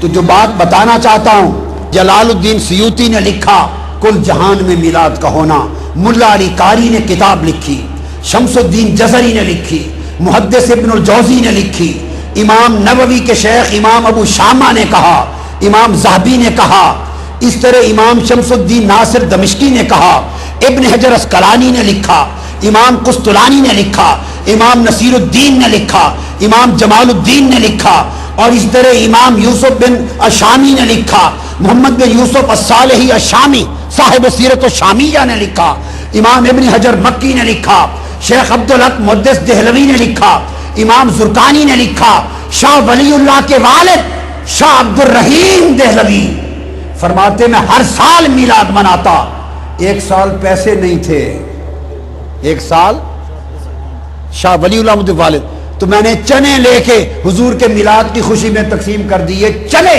رات حضور کی زیارت ہوئی، فرمایا عبد الرحیم تیرے چنے بھی ہمیں پہنچ گئے، اور شاہ ولی اللہ محدث دہلوی امام الہند شاہ ولی اللہ محدث دہلوی فیوض الحرمین میں لکھتے ہیں کہ میں خود مکہ میں محفل میلاد میں شریک تھا، شاہ ولی اللہ فرماتے ہیں، اور دوران محفل میلاد مولد پر میں نے اچانک مراقبے میں نور دیکھا، انوار، میں نے مراقبہ کیا کہ یہ نور کیسا ہے، فرماتے ہیں جب مراقبہ کیا تو پتا چلا کہ دو نور ملے ہوئے ہیں، میلاد مصطفیٰ کے ذکر کا نور اور ملائکہ کا فرشتوں کا نور جو حضور کی محفل میلاد میں آئے ہیں۔